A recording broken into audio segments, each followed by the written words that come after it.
اعوذ باللہ من الشیطان الرجیم بسم اللہ الرحمن الرحیم السلام علیکم ورحمۃ اللہ وبرکاتہ۔ ناظرین، ہمارا آج کا موضوع ہے اللہ۔ اللہ کیا ہے؟ اللہ کی ذات کیا ہے؟ یہ موضوع نہ صرف انتہائی پیچیدہ ترین موضوع ہے بلکہ یہ سب سے اہم ترین موضوع ہے۔ اس کے علاوہ یہ موضوع بنیاد ہے۔ اللہ سبحانہ و تعالی نے پورے قرآن میں بار بار اس بات پر زور دیا کہ اللہ کو یاد کرو۔ اللہ وہ ذات تھی، اللہ تھا وہ جو تمہیں بھلا دیا گیا، جو تم بھول چکے۔ اللہ کو یاد کرو۔ جب تک کہ آپ کو اللہ یاد نہیں آئے گا اللہ کیا ہے، اللہ کون ہے، تب تک آپ حق کو پا ہی نہیں سکتے۔ جب تک آپ کو اللہ کا علم نہیں ہو جاتا تب تک حق کو پانا آپ کے لیے ناممکن حد تک مشکل ہوگا۔ اور پھر کوئی بھی چرب زبان، کوئی بھی رہنمائی کے لبادے میں راہزن آپ کو گمراہ کر سکتا ہے۔ آپ کی رہنمائی کے نام پر آپ سے اپنی خواہشات کی اتباع کروا سکتا ہے، آپ سے کچھ بھی کروا سکتا ہے، اللہ کے نام پر آپ سے کچھ بھی کروا سکتا ہے۔ پھر اس کے علاوہ آپ جانتے ہیں کہ کچھ آیات ہیں جن کو پیش کیا جاتا ہے اور پھر کیا کہا جاتا ہے، دیکھیں جی اللہ کے ہاں ایک ہی دین قابل قبول ہے اور وہ ہے دین اسلام۔ وہ آیات کون سی ہیں وہ آپ کے سامنے رکھتے ہیں، اور حقیقت کیا ہے وہ بھی ہر لحاظ سے آپ کے سامنے رکھتے ہیں۔ جیسا کہ سورہ آل عمران کی آیت نمبر 19 ہے، جس میں اللہ سبحانہ و تعالیٰ کا کہنا ہے ان الدین عند اللہ الاسلام، اور اس کا ترجمہ کچھ یوں کیا جاتا ہے جی اس میں کچھ شک نہیں، اللہ کے ہاں ایک ہی دین ہے، اور وہ کون سا دین ہے؟ وہ اسلام، دین اسلام۔ اور پھر کیا کہا جاتا ہے؟ پھر اس کی وضاحت، اس کی تشریح کچھ یوں کی جاتی ہے کہ جیسے اس وقت دنیا میں ایک دین جی ہندوازم ہے، عیسائیت ہے، یہودیت ہے، بدھزم ہے، اسی طرح ایک دین جو ہے، ایک دائرہ جو ہے اس کا نام اسلام ہے۔ یہ جو دائرہ اسلام ہے یہ وہ دین ہے کہ جو اللہ کے ہاں قابل قبول ہے۔ جو اس دائرے سے، اس دین اسلام سے باہر نکل گیا وہ کافر ہے، مرتد ہے، مشرک ہے، وہ اللہ کے ہاں قابل قبول نہیں ہے، وہ ہمیشہ ہمیشہ جہنم میں رہے گا۔ اس طرح اور آیات ہیں جیسے کہ سورہ آل عمران کی آیت نمبر 85 ہے، اس میں وَمَن يَبْتَغِ غَيْرَ الْإِسْلَامِ دِينًا فَلَن يَقْبَلَ مِنْهُ۔ پھر اس کا ترجمہ کو یوں کیا جاتا ہے کہ جو بھی اسلام کے علاوہ کوئی اور دین چاہے گا تو اللہ اس سے وہ دین قبول نہیں کرے گا۔ ایسے ہی ایک اور آیت ہے جو کہ سورہ المائدہ کی آیت نمبر 3 ہے۔ سورہ المائدہ کی آیت نمبر 3 میں اللہ سبحانہ و تعالیٰ کا کہنا ہے الَّيَوْمَ أَكْمَلْتُ لَكُمْ دِينَكُمْ وَأَتْمَمْتُ عَلَيْكُمْ نِعْمَتِي وَرَضِيتُ لَكُمُ الْإِسْلَامَ دِينًا۔ اور اس کا ترجمہ کچھ یوں کیا جاتا ہے آج ہم نے، یعنی آج کے دن ہم نے تمہارے لیے تمہارا دین مکمل کر دیا اور اپنی نعمتیں تم پر پوری کر دیں اور تمہارے لیے اسلام کو دین پسند کیا۔ یعنی یہ آیت بھی جب بیان کی جاتی ہے تو اس کا ترجمہ یا اس کا مفہوم جو لیا جاتا ہے، اس کی جو وضاحت کی جاتی ہے وہ یہ کی جاتی ہے کہ آج سے 14 صدیہ قبل محمد علیہ السلام پر اللہ سبحانہ و تعالیٰ نے دین اسلام کو مکمل کر دیا، گویا کہ پہلے نامکمل تھا، اور اللہ نے اپنی نعمت پوری کر دی۔ دین اسلام جو ہے اس کو پسند کیا، اس کے علاوہ اللہ کے ہاں کوئی دین قابل قبول نہیں۔ اور دین اسلام سے مراد کیا لیا جاتا ہے؟ دین اسلام سے مراد یہ لیا جاتا ہے جو آج ہر کوئی جسے اسلام کہتا ہے یا سمجھتا ہے۔ اب ناظرین، اس میں کتنی حقیقت ہے؟ آیا یہ سچ ہے، یہ حق ہے، یہ حقیقت ہے، یا پھر حقیقت اس کے بالکل برعکس ہے؟ آپ اس وقت تک ان سوالات کے جوابات نہیں جان سکتے، آپ حق کو نہیں جان سکتے جب تک کہ آپ کو یہ علم نہیں ہو جاتا کہ اللہ کیا ہے۔ جب تک کہ آپ کو اللہ کا ہی علم نہیں تو آپ کو کیسے پتا چلے گا کہ اللہ کے ہاں قابل قبول کیا ہے اور کیا نہیں، اللہ کی پسند ناپسند کیا ہے کیا نہیں۔ اگر آپ کو اللہ ہی کا علم نہیں ہے تو پھر کوئی بھی کسی بھی شے کے اوپر اسلام کا لیبل لگا کر آپ کے سامنے پیش کر سکتا ہے بھائی یہ اسلام ہے، جیسا کہ آج کیا جا رہا ہے۔ آپ دیکھتے ہیں کہ درجنوں نہیں سینکڑوں فرقے ہیں، ہر کسی کا یہ دعویٰ ہے کہ یہی دین حق ہے، یعنی یہی دین اسلام ہے، لیکن کیا سارے کے سارے سچے ہیں؟ سب حق پر ہیں. اگر آپ ہندوازم کی بات لیں تو ہندو جو ہیں وہ کیا کہتے ہیں کہ ہم دین اسلام کے علاوہ کسی اور دین پر عمل کر رہے ہیں. نہیں، ان کا بھی یہی دعویٰ ہے کہ ہمارا ہی دین وہ دین ہے جو ایشور کے ہاں قابل قبول ہے. ایشور کون؟ اللہ، وہی ذات جسے آپ اللہ کہتے ہیں. فرق صرف یہ ہے کہ لفظ اسلام تو عربوں کی زبان کا لفظ ہے. جو ہند کے بھاسی ہیں وہ لفظ اسلام کا استعمال نہیں کرتے، جن کو آپ مشرکین ہند کہتے ہیں جو بت پرستی کر رہے ہیں. وہ لفظ اسلام اس لیے استعمال نہیں کرتے کیونکہ وہ اپنی زبان کا لفظ استعمال کرتے ہیں. اس طرح ذرا غور کریں کہ جب یہ جو لسان العرب ہے، عربوں کی زبان کا وجود ہی نہیں تھا، یا پیچھے چلے جائیں نوح علیہ السلام کے وقت، کیا نوح علیہ السلام کے وقت نوح علیہ السلام بھی یہی دین اسلام ہے، اسلام لفظ اسلام استعمال کرتے تھے؟ کیا موسیٰ علیہ السلام نے لفظ اسلام استعمال کیا؟ کیا عیسیٰ علیہ السلام نے لفظ اسلام استعمال کیا؟ نہیں. کیوں؟ کیونکہ ان کی زبان عربوں والی زبان نہیں تھی، عربوں کی زبان نہیں تھی. تو وہ جسے عربوں کی زبان میں اسلام کہا جا رہا ہے اسے اپنی زبان میں وہ نام دے رہے ہیں، اپنی زبان میں پکار رہے ہیں، اپنی زبان میں وہ الفاظ دے رہے ہیں. بہرحال اسلام کیا ہے آگے چل پر اس کے اوپر یعنی بات ہوگی اور تفصیل کے ساتھ بات ہوگی، اور الحمدللہ آپ کو حال لحاظ سے سمجھ بھی آئے گی، آپ کو کسی قسم کی کوئی پریشانی لاحق نہیں ہوگی، کوئی الجھن کا شکار آپ نہیں ہوں گے. لیکن اس سے پہلے جو ضروری ہے، جو بنیاد ہے، بنیاد یہ ہے کہ اللہ کیا ہے، اللہ کی ذات کیا ہے. جب تک کہ اللہ کا علم نہیں ہو جاتا، جب تک کہ اللہ کو نہیں جان لیا جاتا، تب تک کوئی بھی آپ کو گمراہ کر سکتا ہے. کوئی بھی کسی بھی دین کے اوپر، کسی بھی مذہب کے اوپر، کسی بھی طریقے کے اوپر اسلام کا لیبل چپکا کر آپ کو گمراہ کر سکتا ہے. آپ کے سامنے وہ دین اسلام کے نام پر وہ اپنا طریقہ، اپنا کلیہ، اپنا فارمولہ آپ کے سامنے پیش کر سکتا ہے، اور آپ کے لیے اسے قبول کرنا آسان ہو جائے گا. آپ اس کی باتوں کا شکار ہو جائیں گے، اس کی چرب زبانی کا شکار ہو جائیں گے. تو یہ ہے اللہ کیا ہے.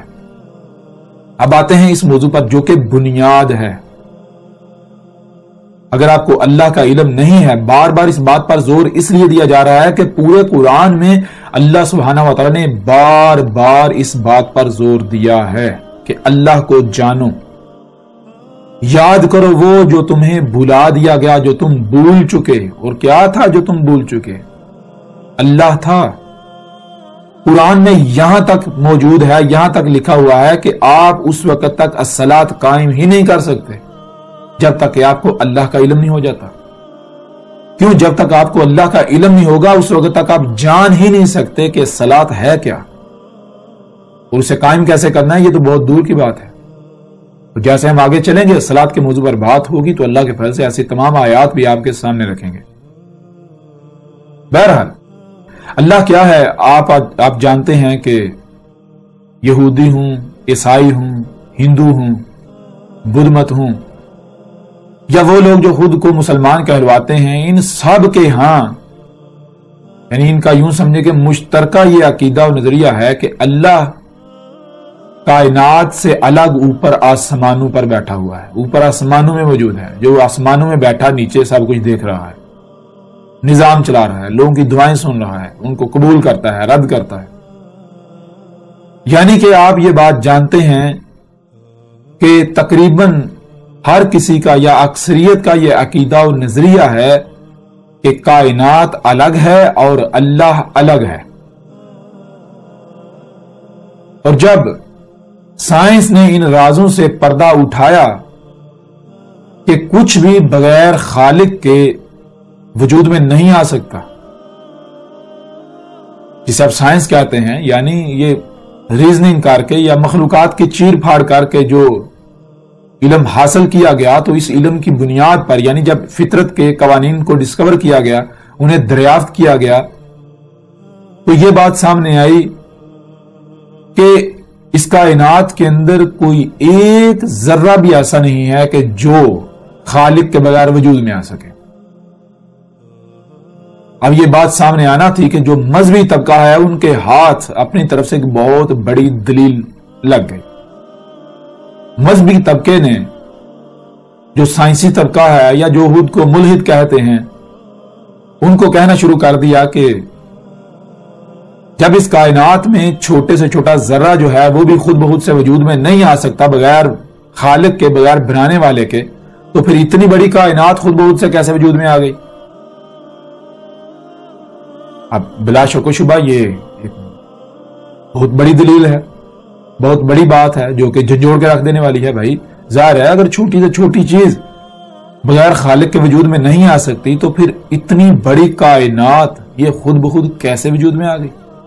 یہ بغیر خلق کرنے والے کے، بغیر خالق کے، بغیر بنانے والے کے کیسے وجود میں آ گئی؟ تو لہٰذا ہوا یوں کہ ایک بڑی تعداد میں لوگ جو ہیں وہ اس دلیل سے متاثر ہو گئے، لیکن اب دوسری طرف سے ایک نیا سوال اٹھ کھڑا ہوا، یعنی مذہبی طبقہ جن کو ملحد کہتا ہے، جن کو سائنسی طبقہ کہتا ہے یا جو بھی نام دیتا ہے، ان لوگوں نے اسی کے اوپر ایک سوال کھڑا کر دیا۔ وہ سوال یہ، انہوں نے یہ کہا کہ جس بنیاد پر تم اللہ کا وجود ثابت کر رہے ہو اسی بنیاد پر اس کا وجود کا لازم ہو جاتا ہے، اسی بنیاد پر جسے تم اللہ ثابت کر رہے ہو، جسے تم اللہ کہہ رہے ہو، اس کا ارادہ ہو جاتا ہے۔ کیسے؟ ذرا غور کرو، جب چھوٹے سے چھوٹا ذرہ بھی بغیر خالق کے وجود میں نہیں آ سکتا، بنانے والے کے بغیر وجود میں نہیں آ سکتا، تو جس نے اتنی بڑی کائنات بنائی وہ کتنا بڑا ہوگا، وہ کتنا عظیم ہوگا؟ تو جب چھوٹے سے چھوٹا ذرہ خود بخود وجود میں نہیں آ سکتا، بغیر خالق کے وجود میں نہیں آ سکتا، تو اتنی بڑی کائنات کو بنانے والا خود بخود کیسے وجود میں آ گیا؟ پھر ظاہر ہے، بتاؤ، اس کو بھی بنانے والا کوئی نہ کوئی ہوگا۔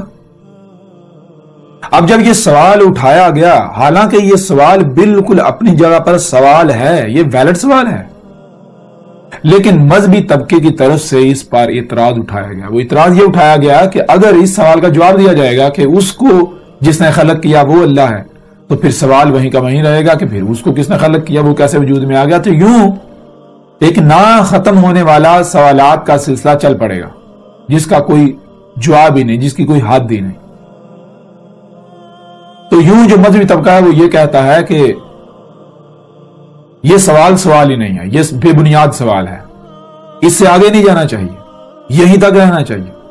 اور پھر یہاں پر آ کر اپنی طرف سے ایک بہت بڑی دلیل پیش کرتے ہیں، وہ یہ کہ محمد علیہ السلام سے منسوب کرتے ہیں، اور واقعتاً محمد علیہ السلام نے ایسا کہا بھی تھا۔ وہ یہ کہ محمد علیہ السلام نے کہا تھا کہ شیطان تمہارے پاس آئے گا، وہ تم سے سوال کرے گا کہ اس کو کس نے خلق کیا؟ تم کہو گے اللہ نے۔ اس کو کس نے خلق کیا؟ اللہ نے۔ اس کو اللہ نے، اس کو اللہ نے۔ یعنی چیز یہ کہ جب آپ سے سوال کیا جائے گا اس کو کس نے خلق کیا، اس کو کس نے خلق کیا، آپ جواب دو گے اللہ نے، تو اس سے یہ بات ثابت ہوگی کہ بغیر خالق کے کچھ بھی وجود میں نہیں آ سکتا۔ تو سامنے والا یہ سوال کرے گا کہ جب کچھ بھی بغیر خالق کے وجود میں نہیں آ سکتا، کچھ بھی بغیر بنانے والے کے وجود میں نہیں آ سکتا، تو جس نے اتنی بڑی کائنات بنائی وہ کیسے وجود میں آ گیا؟ تو وہاں پر محمد علیہ السلام نے کہا اس سوال کا جواب سورہ اخلاص ہے۔ اور پھر مذہبی طبقہ کیا کرتا ہے؟ مذہبی طبقہ یہ کرتا ہے، کہتا ہے اے ملحدو دیکھو، یہی آج سے 14 صدیاں قبل محمد علیہ السلام نے کہا تھا کہ شیطان تمہارے پاس آئے گا، وہ شیطان ہوگا جو تم سے سوال کرے گا کہ اس کو کس نے خلق کیا، اس کو کس نے کیا، اس کو کس نے خلق کیا۔ جب تم جواب دو گے اللہ نے، تو کہے گا کہ جب بغیر خالق کے کچھ وجود میں نہیں آ سکتا تو پھر اللہ کو کس نے خلق کیا؟ تو محمد علیہ السلام نے کہا تھا اس کا جواب کیا؟ اس کا جواب سورہ اخلاص ہے۔ تو آؤ ہم تمہیں جواب دیتے ہیں۔ جواب کیا ہے؟ پھر آگے سے سورہ اخلاص کا ترجمہ پڑھ کے سنا دیتے ہیں۔ سورہ اخلاص کا ترجمہ پڑھ کے، ترجمہ کیا ہے مثال کے طور پر آپ کے سامنے رکھ دیتے ہیں ترجمہ بھی۔ ترجمہ کیا ہے؟ جیسا کہ اس وقت ہمارے سامنے ہے فتح محمد جالندری کا ترجمہ۔ اس میں کیا ہے؟ کہو کہ وہ ذات پاک جس کا نام اللہ ہے ایک ہے، معبود برحق جو بے نیاز ہے، نہ کسی کا باپ ہے اور نہ کسی کا بیٹا اور کوئی اس کا ہمسر نہیں۔ اب یہ ترجمہ پڑھ کے کہہ دیا جاتا ہے ملحدو ہم نے تمہارا جواب دے دیا، ہم نے تمہارے سوال کا جواب دے دیا۔ لیکن ناظرین سوال یہ پیدا ہوتا ہے کہ جواب کہتے کسے ہیں؟ جواب تو کہتے ہیں جو سوال کو کالعدم کر دے، جو سوال کا وجود مٹا دے، جو سائل کو لاجواب کر دے، جو سائل کی زبان بند کر دے، جو سائل کی بولتی بند کر دے، اس کے پاس کوئی سوال نہ رہے، جواب تو اسے کہتے ہیں۔ اب میں آپ سے سوال کرتا ہوں، مثال کے طور پر اگر آپ سے کوئی سوال کرتا ہے، میں آپ سے سوال کرتا ہوں یا آپ مجھ سے سوال کرتے ہیں کہ بتاؤ جب چھوٹے سے چھوٹا ذرہ بغیر خالق کے وجود میں نہیں آ سکتا تو جس نے اتنی بڑی کائنات خالق کی وہ خود بہت کیسے وجود میں آ گیا؟ اور آپ میرے سامنے سورہ اخلاص کا ترجمہ پڑھ دیں یا میں آپ کے سامنے سورہ اخلاص کا اس طرح ترجمہ پڑھ دوں تو کیا آپ کا سوال ختم ہو جائے گا؟ یا پھر آپ کا سوال تو وہیں کا وہیں رہے گا؟ جب سوال وہیں کا وہیں ہے، سوال ختم نہیں ہوا تو اس کا جواب کہیں گے یا جہالت کہیں گے؟ جواب تو نہ ہوا پھر۔ اور اگر محمد علیہ السلام یہ کہہ رہے ہیں کہ اس سوال کا جواب سورہ اخلاص ہے تو پھر ہے، کیوں؟ محمد علیہ السلام جھوٹے نہیں ہو سکتے۔ اگر ہم مانتے ہیں کہ وہ اللہ کے رسول تھے، اللہ کے بھیجے ہوئے تھے، تو بلا شک و شبہ سورہ اخلاص جو ہے وہ اس سوال کا جواب ہے۔ لیکن اگر آپ ترجمہ پڑھتے ہیں اور سوال ختم نہیں ہوتا، یہ جواب ثابت نہیں ہوتا، تو اس کا مطلب کیا ہے؟ جو آپ پڑھ رہے ہیں وہ آپ محمد علیہ السلام سے منسوب کر کے یا قرآن سے منسوب کر کے جھوٹ بول رہے ہیں، آپ اللہ پر افطرا کر رہے ہیں۔ پیچھے عربی جو لسان العرب کے اندر ہے، عربوں کی زبان کے اندر ایسا کچھ بھی نہیں لکھا ہوا جو آپ ترجمے کی صورت میں پڑھ رہے ہیں۔ اگر وہی آپ پڑھ رہے ہوں، وہی آپ بول رہے ہوں جو عربی کے اندر ہے، جو اصل متن ہے، تو پھر سوال کو تو ختم ہو جانا چاہیے تھا۔ لیکن آپ ذرا غور کریں کہ آج تک ایسا ہوا کہ کوئی بھی ملحد آپ سے سوال کرتا ہے، کوئی بھی شخص آپ سے یہ سوال کرتا ہے تو آپ اس کے سامنے سورہ اخلاص کا ترجمہ پڑھیں یا سورہ اخلاص پڑھیں اور اس کا سوال ختم ہو گیا ہو؟ کیا آج تک ایسا ہوا؟ نہیں ہوا۔ آج ہم آپ پر واضح کریں گے کہ محمد علیہ السلام نے سچ کہا تھا، اور آج تک جو دجل اور دھوکے سے کام لیا جاتا رہا، تراجم کے نام پر جو قرآن سے کھلواڑ کیا گیا، اس کی حقیقت بھی آپ کے سامنے آ جائے گی۔ اور الحمدللہ اللہ کے فضل سے ہر لحاظ سے بالکل کھل کر آپ کے اوپر واضح ہو جائے گا کہ اللہ کیا ہے۔ اور وہ یہ جو سوال ہے کہ جب چھوٹے سے چھوٹا ذرہ بھی خود سے وجود میں نہیں آ سکتا بغیر خالق کے، بغیر بنانے والے کے، تو جس نے اتنی بڑی کائنات خلق کی وہ خود کیسے وجود میں آ گیا؟ یہ سوال اور اس کے علاوہ جتنے بھی سوالات ہیں، یہ تمام کے تمام سوالات مٹ جائیں گے۔ دنیا کی کوئی طاقت اعتراض نہیں اٹھا سکے گی، کوئی سوال نہیں اٹھا سکے گی۔ حقیقت اس طرح بالکل کھل کر سامنے آ جائے گی۔ تو اب آتے ہیں سورہ اخلاص کی طرف۔ سورہ اخلاص کی پہلی آیت ہے قل ہوا اللہ احد۔ مجموعی طور پر یہ ہمیں 4 الفاظ نظر آ رہے ہیں، اور یہ جو 4 الفاظ ہیں یہ بنیادی طور پر 4 الفاظ نہیں ہیں، ان میں ایک تو لفظ ہے اور 3 جملے ہیں۔ اور اگر بات کو سمجھنا ہے تو سب سے بہترین طریقہ یہ ہے کہ جو جملے ہیں ان کو توڑ کر الفاظ میں تقسیم کر لیں،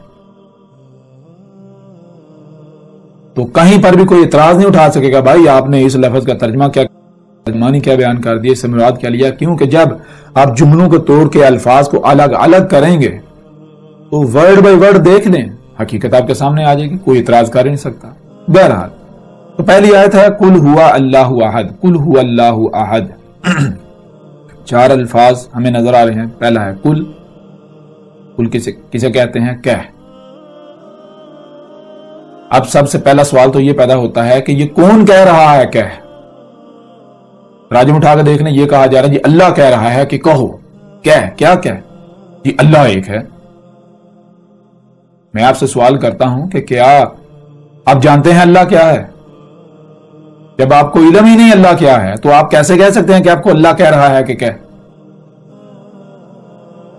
اور اگر آپ یہ کہیں کہ قرآن میں لکھا ہوا ہے، قرآن اللہ کا کلام ہے، ہم مانتے ہیں، تو کیا پوری دنیا مانتی ہے؟ کیا پوری دنیا کے لیے یہ دلیل ہے؟ نہیں۔ اگر آپ کو کوئی کہہ رہا ہے کہ کہہ وہ اللہ ایک ہے، تو اس کا مطلب کون کہہ رہا ہے؟ یہ اللہ تو نہیں کہہ رہا، یہ تو مولوی آپ کو کہہ رہا ہے، جو سامنے آپ کو بیٹھا ہوا وہ کہہ رہا ہے۔ کیونکہ جب آپ کو علم ہی نہیں اللہ کہہ ہے تو آپ کیسے کہہ سکتے ہیں جی مجھے اللہ کہہ رہا ہے؟ کہہ۔ بہرحال چیز یہ ہے کہ کل کہہ، کون کہہ رہا ہے؟ کہہ واقعہ اللہ ہی کہہ رہا ہے کہہ، لیکن کیسے اللہ کہہ رہا ہے؟ جیسے اللہ کا قانون ہے۔ اب یہ کسی کو علم نہیں۔ اللہ کا قانون کیا ہے؟ اللہ کا قانون یہ ہے کہ اللہ سبحانہ وتعالی نے بار بار یہ کہا غور و فکر کرو، غور و فکر کرو، غور و فکر کرو، غور و فکر کرو، غور و فکر کرو۔ جب آپ غور و فکر کریں گے تو آپ یہ کہنے پر مجبور ہو جائیں گے ہوا اللہ احد۔ آپ یہ کہنے پر مجبور ہو جائیں گے. یہ ہے اللہ کا کہنا. اس طرح اللہ کہہ رہا ہے کہو. کہنا پڑے گا آپ کو. کیا کہنا پڑے گا؟ ہوا. اللہ ہوا جو ہے وہ کیا ہے؟ اللہ اللہ ہے. اب ہوا کیا ہے؟ اب یہاں سب سے پہلا سوال یہ ہے کہ ہوا کیا ہے؟ جب تک ہوا کو نہیں جان لیتے اب آگے جا نہیں سکتے. کیوں ہوا کو اللہ کہا جا رہا ہے؟ ہوا کیا ہے؟ ہوا اللہ ہے. اب سوال یہ پتا تھا ہوا کیا ہے. ترجمہ کو ڈال دیکھیں تو ترجمے کے اندر لکھا ہوا ہے ہوا کا ترجمہ وہ لکھا ہوا ہے. اب میں سوال کرتا ہوں دنیا کے کسی مترجم سے کسی عالم سے یہ میں چیلنج کرتا ہوں کہ ہوا کا ترجمہ وہ ثابت کر کے دکھائیں. وہ کر کے دکھائیں. کیسے انہوں نے کر دیا؟ کیونکہ آپ خود غور کریں ہوا جو ہے دو الفاظ کا مجموعہ ہے مرکب ہے. ہوا ایک لفظ نہیں ہے. ہوا جملہ ہے. دو الفاظ کا مجموعہ ہے. دونوں لفظ ایک ایک حرف پر مشتمل ہیں. ان میں پہلا لفظ جو ہے وہ گول والی ہے اور دوسرا واؤ ہے. پہلا گول والی ہے اور دوسرا واؤ. اب سب سے پہلے ہمیں یہ جاننا ہے کہ گول والی ہے جو ہے اس کے معنی کیا ہے اور واؤ کے معنی کیا ہے. اور گول والی ہے جو ہے وہ استعمال ہوتی ہے کسی بھی شے کی طرف اشارے کے لیے. گول والی ہے کسی بھی شے کی طرف اشارے کے لیے استعمال ہوتی ہے. اب جب کسی شے کی طرف اشارہ کیا جاتا ہے تو سوال یہ پیدا ہوتا ہے کہ کس شے کی طرف اشارہ کیا جا رہا ہے. کیوں؟ کیونکہ اشیاء تو غائب بھی ہیں اور حاضر بھی ہیں. آیا کہ غائب کی طرف اشارہ کیا جا رہا ہے یا پھر حاضر کی طرف؟ یہ واضح کرنا پڑے گا. پھر غائب دو ہیں. ایک ماضی ہے ایک مستقبل ہے. ماضی بھی غائب مستقبل بھی غائب. جو حاضر ہے وہ کیا ہے؟ حال. حال جو ہے وہ حاضر ہے. یعنی اگر غیب کی طرف اشارہ کیا ایسی شے کی طرف اشارہ کیا جاتا ہے جو کہ غیب ہے جو موجود نہیں ہے تو وہ پھر دو طرح کے اشارے ہوں گے. یا تو ماضی کی شے ہے یا پھر مستقبل کی شے ہے. تو یہ گول والی ہے جو ہے جو اعراب ہیں وہ کیا ہیں؟ اگر سب سے پہلے یہاں پر اعراب کو سمجھ لیں. آگے جانا آپ کے لیے بالکل آسان ہو جائے گا. آپ ایسا کریں کہ ایک لائن لگائیں. یہاں سے ترچھی جیسے ڈلوان ہوتی ہے یہاں سے ایسے لائن لگائیں. وہ لائن اوپر سے ایسے نیچے آ رہی ہے. یہاں سے گول چکر کھا کے پھر نیچے سے پھر آگے جا رہی ہے. یہ کیا ہے؟ یہ لائن ادھر سے چلتی آ رہی یہاں سے گول چکر پھر نیچے سے آگے جا رہی. یہ کیا ہے؟ اس کو کہتے ہیں وقت کی لائن وقت کی پٹی وقت. یہ کیا ہے؟ یہ ہے وقت.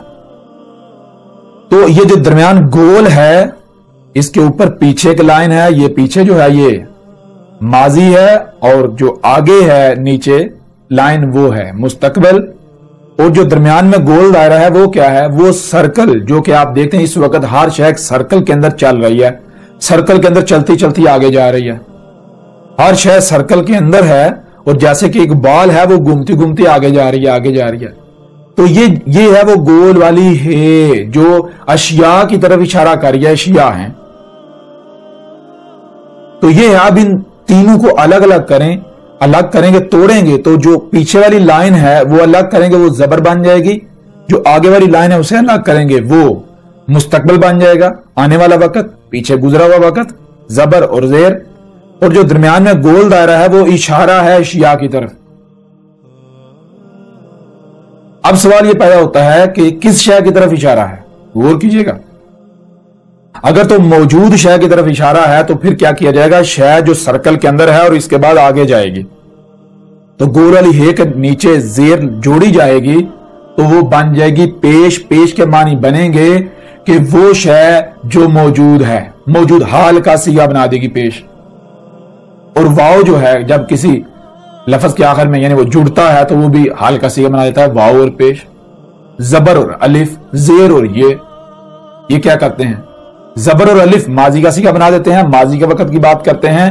واو اور پیش حال کی بات کرتے ہیں. اور جو زیر اور یہ ہے وہ مستقبل کی بات کرتے ہیں. مستقبل کا صیغہ بنا دیتے ہیں. اب ذرا غور کیجئے گا زیر کسے کہتے ہیں؟ جر بہنے کو. بہ کی ہے کوئی شے تو آگے جاتی ہے.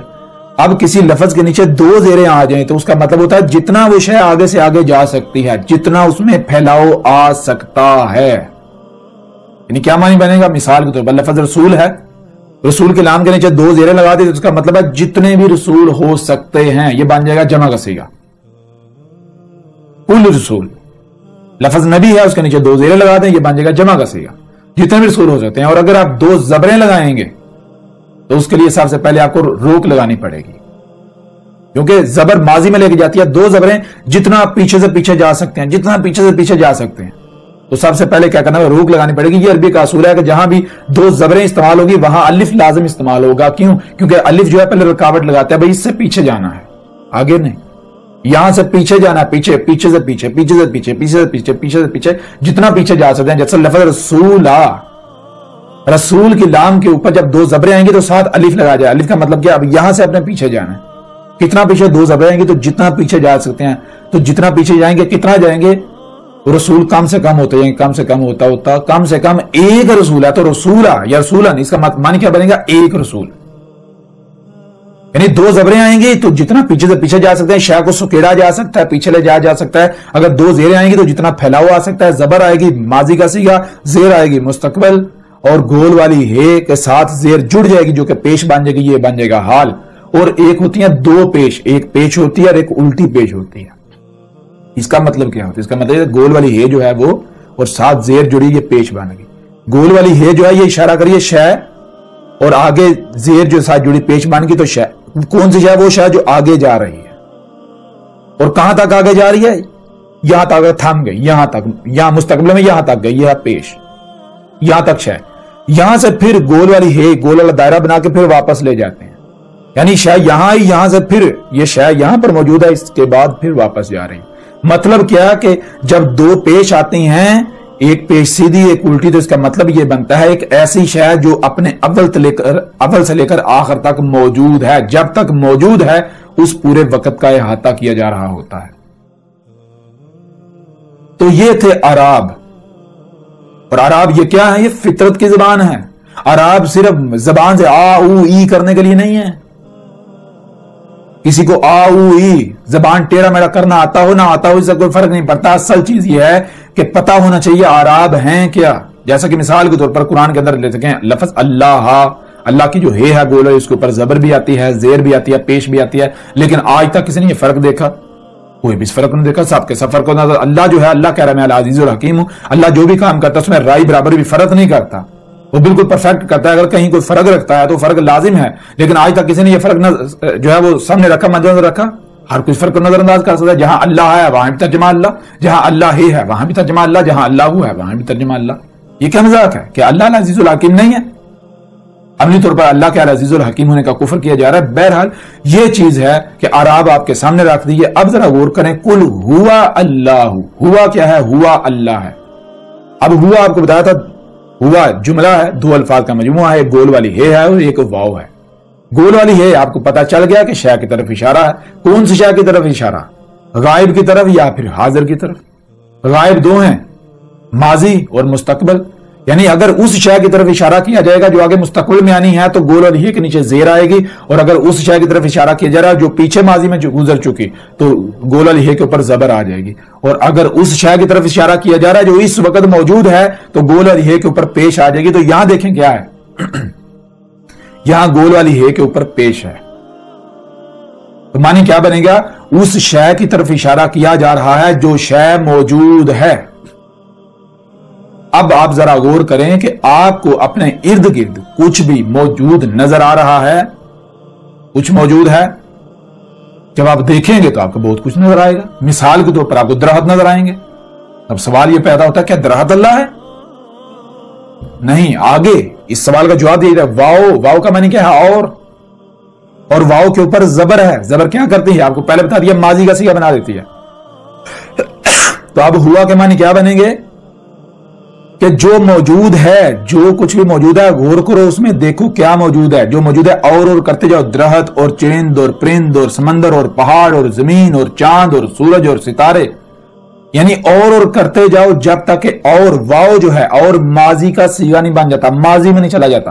جب اور ختم ہو کر ماضی میں چلا جائے گا اور مٹ جائے گا تو جو وجود سامنے آئے گا وہ کیا ہے؟ اللہ، اللہ ہے، اللہ کی ہے پر پیش ہے جو کہ حال کا صیغہ بنا رہی ہے۔ اس کا معنی بنے گا اللہ، اس کا معنی بنے گا اللہ ہے۔ کل ذرا غور کریں، اللہ سبحانہ وتعالی نے بار بار غور و فکر کا حکم دیا. تو جب آپ غور و فکر کریں گے، اللہ نے کس میں غور و فکر کا حکم دیا؟ اللہ سبحانہ وتعالی نے پورے قرآن میں بار بار کہا کہ زمین و آسمانوں میں جو کچھ بھی ہے یہ اللہ کی آیات ہیں، ان میں غور و فکر کرو، تمہیں پتا چل جائے گا اللہ کیا ہے. اپنی ہی ذات میں غور کر لو، تمہیں پتا چل جائے گا اللہ کیا ہے. تو جب آپ غور و فکر کریں گے تو آپ کو کیا ملے گا؟ آپ کسی ایک مخلوق میں بھی غور کریں گے تو وہ مخلوق آگے دوسری مخلوق کی طرف لے جائے گی، وہ اگلی کی طرف لے جائے گی، وہ اگلی کی طرف لے جائے گی. کیوں کہ یہ کائنات، یہ وجود بالکل ایسے ہے جیسے ایک مشین کے اندر پرزے ہوتے ہیں جو ہر پرزہ دوسرے کے ساتھ ربط قائم ہوتا ہے. جیسے آپ کے جسم کے اندر مثال کے طور پر پورا جسم چھپا دیا، جیسے ناخن ننگا ہے تو ناخن میں غور کیا جائے گا، اس کے پیچھے پڑا جائے گا تو آگے یہ پور آ جائے گی، اس کے آگے یعنی کہ دوسری پور، اس کے آگے پوری انگلی آ جائے گی، اس طرح ہتھیلی آ جائے گی، پورا ہاتھ آ جائے گا، آگے بازو آ جائے گا. یہ اور کرتے کرتے کرتے ایک وقت آئے گا کہ اور ختم ہو جائے گا اور پورا وجود. تو یہ ہے جب آپ زمین و آسمانوں میں غور کریں گے، تفکر کریں گے، سوچ و بچار کریں گے، غور و فکر کریں گے تو یہ اور ہوتا جائے گا.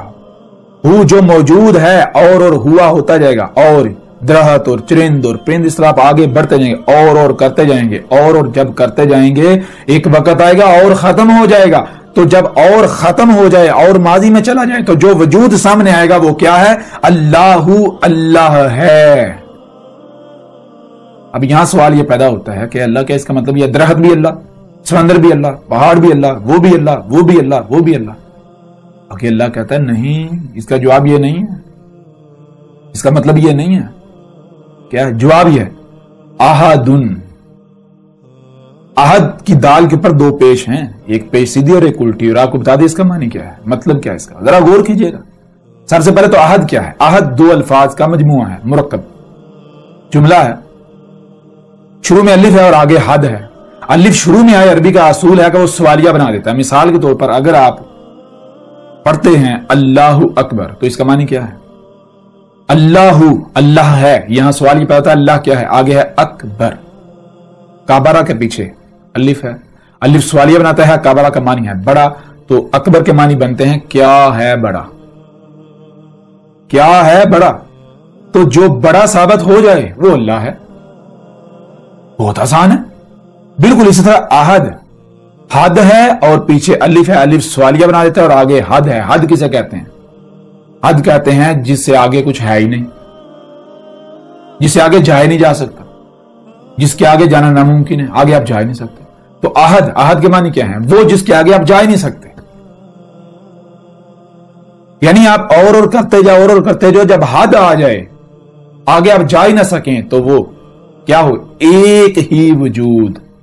احد ایک ہی، اور کچھ ہے ہی نہیں.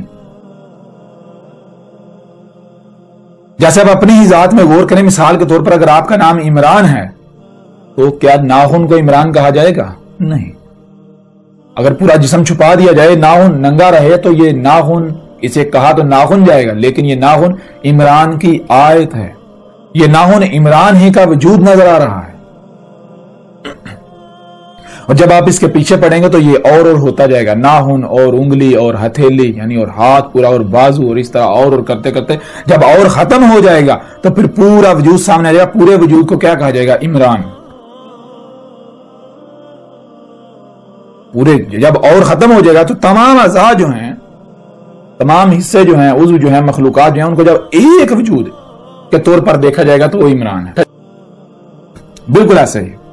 اس کا مطلب یہ نہیں ہے کہ درخت بھی اللہ، چرند بھی اللہ، پرند بھی اللہ، یہ بھی اللہ نہیں. یہ درخت ہے، سمندر ہے اور پہاڑ ہے، اور کرتے جاؤ. جب اور ختم ہو جائے گا تو جب اور ختم ہو جائے تو جو وجود سامنے آئے گا وہ ایک ہی وجود سامنے آئے گا. اور جو وجود سامنے آئے گا وہ کون ہے؟ وہ اللہ ہے. تو مطلب کیا ہوا؟ مطلب یہ ہے کہ جو کچھ بھی آپ کو نظر آ رہا ہے یہ اللہ ہی کا وجود نظر آ رہا ہے. یہ درخت، چرند، پرند، یہ جو کچھ بھی ہے یہ اللہ کی آیات ہیں. آیات، آیت کی جمع ہے. آیت کہتے ہیں پورے وجود کا چھپے ہوئے ہونا، پوری شے کا چھپے ہوئے ہونا، اس کا چھوٹا سا حصہ سامنے ہونا، جس کی گہرائی میں جانے سے، جس کے پیچھے پڑنے سے پورا وجود سامنے آ جائے. کس کا وہ حصہ ہے جو نظر آ رہا ہے وہ وجود سامنے آ جائے. تو زمین و آسمانوں میں جو کچھ بھی ہے یہ اللہ کی آیات ہیں. تو جب آپ ان آیات کے پیچھے پڑیں گے, پردے کو چاک کریں گے, تو کون سامنے آئے گا؟ ذرا جب اللہ کی آیات ہو اللہ ہی کو سامنے آنا پڑے گا نا, اللہ ہی سامنے آئے گا نا. تو یہ ہے قل ہوا اللہ احد. بات یہاں سے شروع نہیں ہو رہی کل اللہ کہہ رہے کو. اللہ تو یہ کہہ رہے آپ کو بار بار یہی دعوت دیے, غور و فکر کرو, غور و فکر کرو, غور و فکر کرو, غور و فکر کرو. زمین و آسمانوں میں غور و فکر کرو, اپنی ذات میں غور و فکر کرو. جب آپ غور و فکر کریں گے تو آپ یہ کہنے پر مجبور ہو جائیں گے. جب آپ زمین و آسمانوں میں غور و فکر کریں گے, کسی بھی مخلوق میں غور و فکر کریں گے, تو وہ مخلوق آگے دوسری کے ساتھ جڑی ہوئی ہے. جیسے وجود کے اندر اعضاء ایک دوسرے کے ساتھ کنیکٹڈ ہیں, ربط قائم ہے. جیسے مشین کے اندر پرزے ایک دوسرے کے ساتھ ربط قائم ہوتا ہے. ایک پرزے کے پیچھے جائیں گے وہ دوسرے کی طرف لے جائے گا, وہ آگے کی طرف لے جائے گا, وہ اگلی کی طرف لے جائے گا, یہاں تک کہ پوری مشین نہ سامنے آ جائے گی. بالکل اسی طرح جب آپ کسی بھی مخلوق میں غور کریں گے, کسی کے بھی پیچھے پڑیں گے, تو آپ آگے بڑھتے جائیں گے, اور ہوتا ہوتا ایک وقت آئے گا اور ختم ہو جائے گا, پورا وجود سامنے آئے گا. جو وجود سامنے آیا یہ کیا ہے؟ یہ اللہ ہے. اللہ, یہ ہے اللہ. اب ذرا غور کریں, اللہ کیا ہے؟ احد, ایک ہی وجود, اور کوئی ہے ہی نہیں, اور کوئی ہے ہی نہیں. ایک ہی وجود ہے اور کوئی ہے ہی نہیں. اور جتنے بھی مذاہب ہیں, ہر مذہب کی جو کتابیں ہیں ان کے اندر بھی یہی لکھا ہے. مثال کے طور پر جن کو آپ سکھ کہتے ہیں, ان کی آپ جو ہے مین بنیادی کتاب جو ہے گرو گرنتھ, اسے اٹھا لیں. کہاں سے شروع ہوتی ہے؟ شروع جہاں سے ہوتی ہے, پہلا لفظ کیا ہے؟ پہلا فقرہ ایک اونکار. یعنی یہ جو سورہ اخلاص ہے وہ لکھی ہوئی ہے سکھوں کی مذہبی کتاب کے اندر شروع میں. ایک اونکار. ایک اونکار کا مطلب کیا ہے؟ وہی قل ہوا اللہ احد. ایک اونکار, ایک ہی وجود ہے, اس کے علاوہ کچھ ہے ہی نہیں. ایک ہی وجود ہے اور کچھ ہے ہی نہیں. یہ ہے احد. اب ذرا آپ غور کریں, جب آپ کہتے ہیں کہ کائنات الگ ہے اور اللہ الگ ہے, تو پھر اللہ احد ہوا یا واحد ہوا؟ لسان العرب میں, عربوں کی زبان میں گنتی کہاں سے شروع ہوتی ہے؟ احد سے شروع ہوتی ہے یا واحد سے شروع ہوتی ہے؟ واحد سے. احد سے کیوں شروع نہیں ہوتی؟ احد سے اس لیے شروع ہوتی, جب احد کہیں گے تو احد, اس کے علاوہ کچھ ہے ہی نہیں. نہ آگے جا سکتے ہو نہ پیچھے, ہر طرف حد ہے, وہی ہے بس, اور کچھ ہے ہی نہیں. اور جب واحد کہیں گے تو واحد کا کیا معنی ہے؟ واحد, واو پلس احد. واحد, واو کا معنی اور, احد ایک, تو واحد کے معنی بنیں گے اور ایک. یہ اس لیے عربوں کی زبان میں جو گنتی شروع ہوتی ہے, واحد اسنان ثلاثہ اربع خمسہ, واحد سے شروع ہوتی ہے. واحد کا مطلب کیا ہے؟ واحد کا معنی ہے اور ایک. اور ایک کا مطلب کیا ہے؟ اس ایک کے علاوہ اور بھی ہے, ایک بھی اور بھی ہے. واحد اور ایک. تو جب آپ یہ کہتے ہیں کہ اللہ الگ ہے اور کائنات الگ ہے, تو آپ کیا کہہ رہے ہیں؟ آپ کہہ رہے ہیں کائنات اور اللہ, کائنات اور اللہ ایک. تو اس کا مطلب کیا ہوا؟ اللہ تو واحد ہو گیا, اور ایک واحد. اللہ قرآن میں بار بار کہہ رہے ہیں اللہ احد ہے, احد ہے, احد ہے, احد ہے. آپ کہہ رہے ہیں واحد ہے, واحد ہے, واحد ہے. جب آپ کہتے ہیں اللہ الگ ہے, کائنات الگ ہے, آپ الگ ہیں, اللہ الگ ہے, تو آپ کیا کہہ رہے ہیں؟ آپ تو کہہ رہے ہیں اللہ واحد ہے, آپ اور ایک اللہ, کائنات اور ایک اللہ. اس کو کیا کہیں گے؟ اس کو لسان العرب میں واحد کہیں گے. کہاں قرآن میں واحد لکھا ہوا ہے؟ اللہ کہہ رہے ہیں میں احد ہوں, احد ہوں, احد ہوں. آپ کہہ رہے ہیں نہیں, اللہ واحد ہے, واحد ہے, واحد ہے. احد کا مطلب کیا ہے؟ ایک ہی وجود ہے اور کچھ ہے ہی نہیں. اور آپ کہہ رہے ہیں اللہ واحد ہے اور ایک, کائنات الگ ہے, اللہ الگ ہے, آسمان الگ ہیں, اللہ الگ ہے. تو جب آسمان الگ ہیں, اللہ الگ ہے, تو کیا ہوا؟ آسمان اور ایک اللہ, اور ایک. عربوں کی زبان میں واحد کہا جائے گا, احد نہیں کہا جائے گا. جب احد کہیں گے تو اس کا مطلب کیا؟ اور کچھ ہے ہی نہیں, ایک ہی وجود ہے. جیسے آپ کا جسم ہے, آپ کی اہمیت و حیثیت اس وجود کے اندر کیا ہے؟ جیسے آپ کے جسم کے اندر ہاتھ ہیں, زبان ہے, آنکھیں ہیں, کان ہیں. جیسے جسم کے اندر ایک خلیہ ہے, اللہ کے وجود کے اندر یہ زمین بالکل ایسی ہے جیسے آپ کے وجود کے اندر ایک خلیہ ہے. اور آپ کی اللہ کے وجود میں اہمیت و حیثیت بالکل ایسی جیسے ایک خلیے کے اندر ایک چھوٹی سی مخلوق ہوتی ہے. ذرا غور کریں, ایک خلیہ اس کی کتنا حجم ہوتا ہے. اگر 10 لاکھ خلیے ایک مقام پر رکھے جائیں تو عام انسانی آنکھوں سے نہیں دیکھ سکتی. باریک سی باریک سوئی کی نوک جتنی وہ جگہ گھیرتے ہیں, 10 لاکھ خلیے. اتنا چھوٹا ہوتا ہے خلیہ. اور اس ایک خلیے کے اوپر ذرا غور کریں, ایک مخلوق وہ اگر اپنے ارد گرد دیکھتی ہے تو اس کو کیا نظر آئے گا؟ خلیہ آپ کے وجود میں, اس خلیے کے اوپر جو مخلوق ہے, کیا وہ الگ ہے اور آپ الگ ہیں؟ نہیں. اور جب وہ مخلوق اپنے ارد گرد دیکھے گی اس کو کیا نظر آئے گا؟ کیا آپ کے علاوہ کچھ اور نظر آئے گا؟ آپ ہی کا وجود نظر آئے گا یا نہیں؟ بالکل اسی طرح آپ اللہ کے وجود میں, یہ جو زمین ہے یہ ایک خلیہ ہے, اس خلیے کے آپ نیوکلیس ہیں, آپ ایک مخلوق. اور جب آپ اپنے ارد گرد دیکھتے ہیں تو آپ کو جو کچھ بھی نظر آتا ہے یہ اللہ ہی کا وجود نظر آتا ہے, اور کچھ نظر نہیں آتا. اور وہ وجود کتنا بڑا ہے یہ آنکھیں ادراک نہیں کر سکتی اس کا. آنکھیں جو ہیں یہ ادراک نہیں کر سکتی, آنکھوں کی رینج کے اندر وہ وجود نہیں آ سکتا. ہاں وہ وجود جو ہے جو کچھ بھی آپ کو نظر آ رہا ہے اس کا ادراک کر رہے ہیں, اسی کے اندر آ رہا ہے. تو یہ ہے جب آپ یہ کہتے ہیں کائنات الگ ہے اللہ الگ ہے, تو اس کا مطلب کیا ہے؟ اس کا مطلب یہ ہے آپ اپنی زبان سے یہ دعویٰ کر رہے ہیں کہ اللہ احد نہیں, اللہ واحد ہے.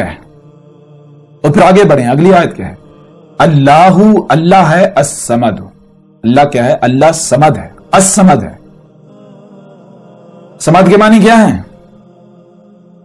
صمد کہتے ہیں مثال کے طور پر اگر آپ کچھ بھی کرتے ہیں تو اس میں کوئی دوسرا ہے ہی نہیں, کسی دوسرے کا کوئی کنٹریبیوشن ہے ہی نہیں, آپ کو کسی دوسرے کی ضرورت پڑتی ہی نہیں ہے. اگر آپ نے کوئی کام کیا تو وہ بھی آپ خود ہیں, جس سے کیا وہ بھی خود, جو کرنے والا وہ بھی خود. یہ ہے الصمد. آپ ذرا غور کریں کہ اللہ الگ ہے کائنات الگ ہے, تو کائنات بنانے کے لیے اللہ کائنات کا محتاج ہوا یا نہیں؟ اللہ صمد کیسے ہو سکتا ہے؟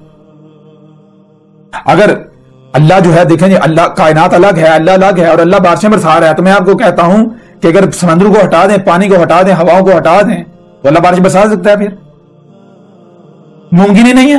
اللہ تو پھر محتاج, اس کا مطلب اللہ تو محتاج ہو گیا سمندروں کا. اگر سمندر الگ ہیں اللہ الگ ہے, ہوائیں الگ ہیں اللہ الگ ہے, تو اس کا مطلب پھر کیا؟ اللہ تو بارش برسانے کے لیے سمندروں کا محتاج, پانی کا محتاج, ہواؤں کا محتاج, فضا کا محتاج.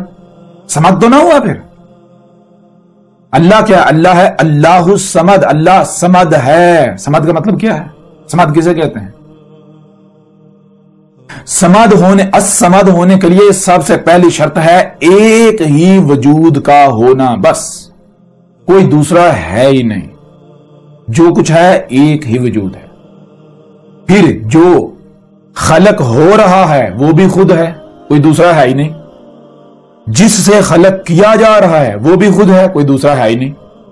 اور جو خلق کر رہا ہے وہ بھی خود ہے, کوئی دوسرا ہے ہی نہیں. یہ ہے اللہ الصمد.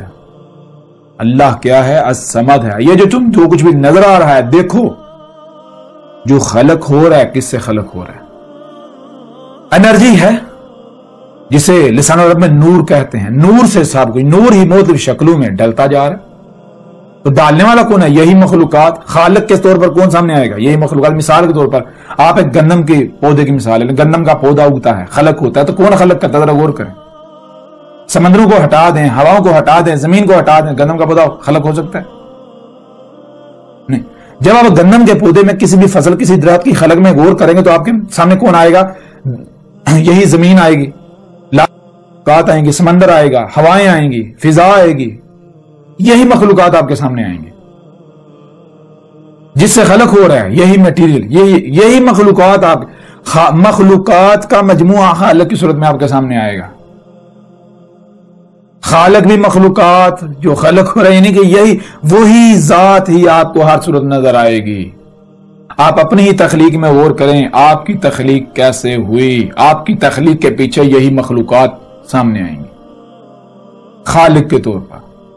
تو یہ ہے اللہ الصمد. الصمد کے معنی کیا ہیں؟ الصمد کے لیے سب سے پہلی شرط ایک ہی وجود کا ہونا, اس کے علاوہ کچھ ہے ہی نہیں. دوسری بات کہ جو خلق ہو رہا ہے وہ بھی خود ہے, جو خلق کر رہا ہے وہ بھی خود ہے, جس سے خلق کیا جا رہا ہے وہ بھی خود ہے, کوئی دوسرا ہے ہی نہیں. یہ ہے اللہ الصمد. اور اگلی آیت دیکھیں, لم یلد ولم یولد. لم یلد, لم ہرگز نہیں, بالکل نہیں. کیا نہیں؟ یلد. یلد کے معنی کیا ہے؟ لد کسے کہتے ہیں پہلے یہ جانیں. لد کہتے ہیں لسان عرب کے اندر ایک وجود کا دوسرے وجود سے الگ ہونا، ایک وجود کا دوسرے وجود سے الگ ہونا، یا ایک وجود دوسرے وجود کو خود سے الگ کرے، ایک وجود دوسرے وجود سے الگ ہو، اس کو کہتے ہیں لد۔ تو یلد کیا ہے؟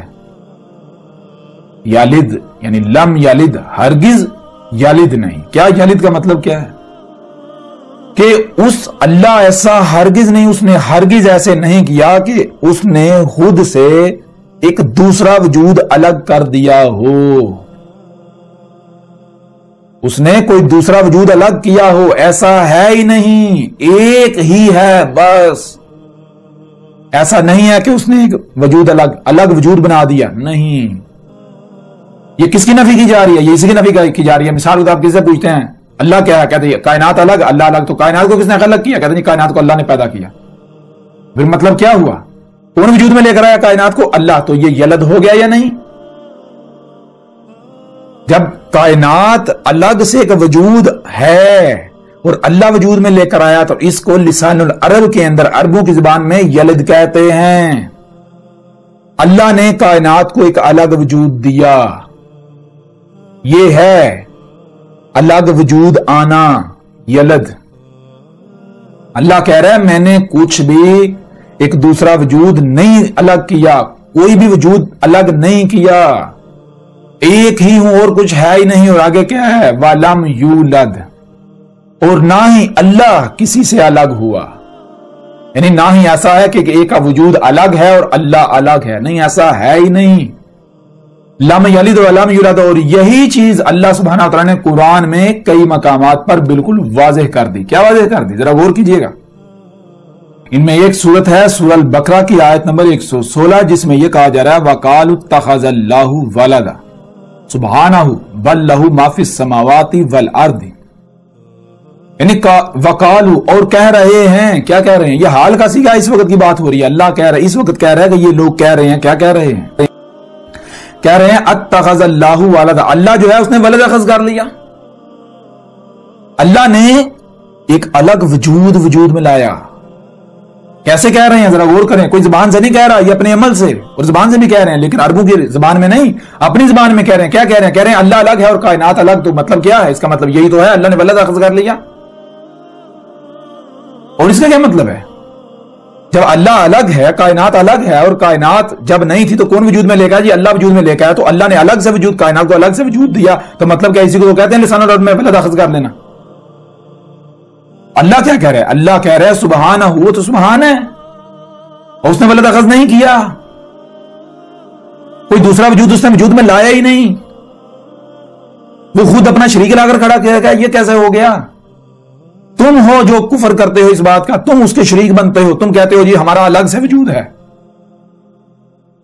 اللہ نے ولد اخذ نہیں کیا، اللہ نے کوئی دوسرا وجود میں نہیں لایا، وہ ایک ہی وجود ہے، ایک ہی ذات ہے، اس کے علاوہ کچھ ہے ہی نہیں۔ اور دیکھیں آج دن رات زبان سے نہیں کہا جا رہا اللہ الگ کائنات الگ، اللہ الگ کائنات الگ، اللہ الگ کائنات الگ، جس کا مطلب کیا؟ کائنات اور اللہ، ایک تو اللہ احد نہیں واحد ہے، دوسرا اس نے ولد اخذ کر لیا۔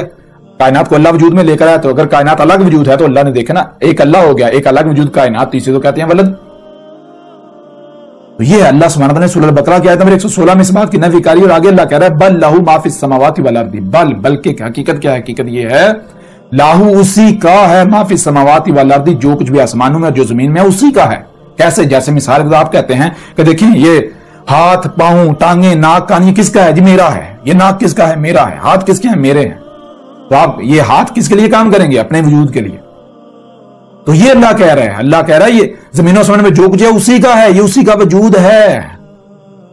اور کس صورت میں اس کا وجود ہے اور کس صورت میں اس کا وجود نہیں ہے؟ شریک ہوگا۔ جیسے آپ کے ہاتھ ہیں، اگر آپ کے ہاتھ آپ ہی کے غلام ہیں، اپنے وجود کے لیے کام کرتے ہیں، تو یہ ہاتھوں کا کام کرنا آپ کا کام کرنا، آپ ہیں، آپ کا کام ہے۔ اور اگر یہ ہاتھ کسی اور کی بات مانتے ہیں تو وہ کام آپ کا کرنا نہیں، وہ دوسرے کا کام کرنا، یہ ہے شریک۔ ہاتھ شریک بن جائیں گے۔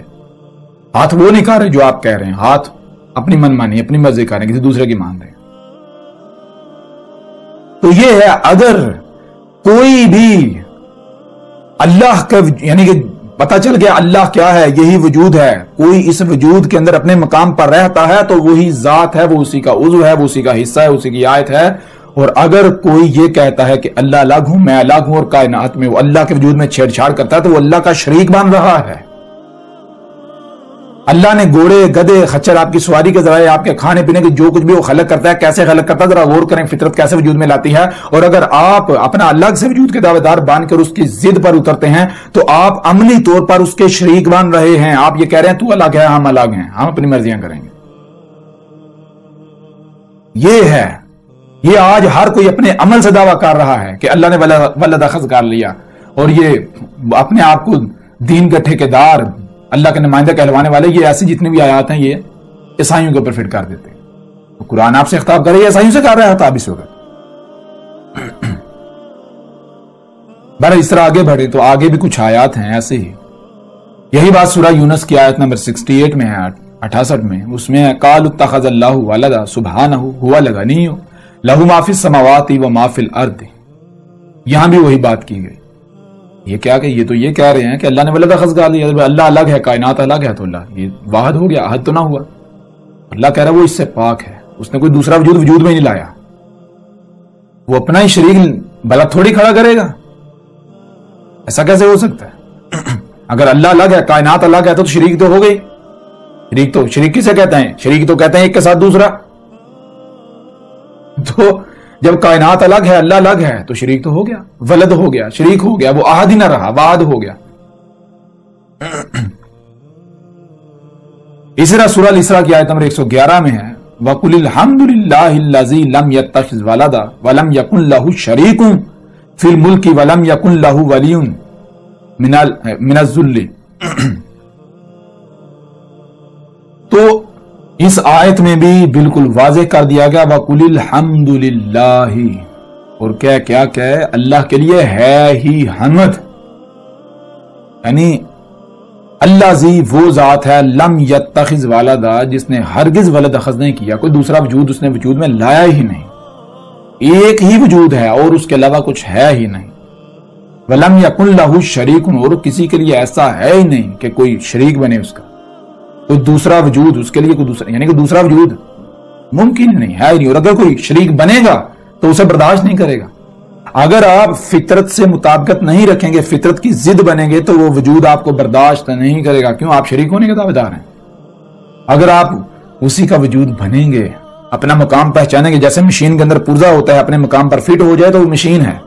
وہ اگر اپنے مقام پر فٹ نہیں ہوتا تو وہ مشین کے ساتھ مطابقت نہیں رکھ رہا، اس کے ساتھ ضد بن چکا ہے، تو مشین اسے برداشت نہیں کرے گی.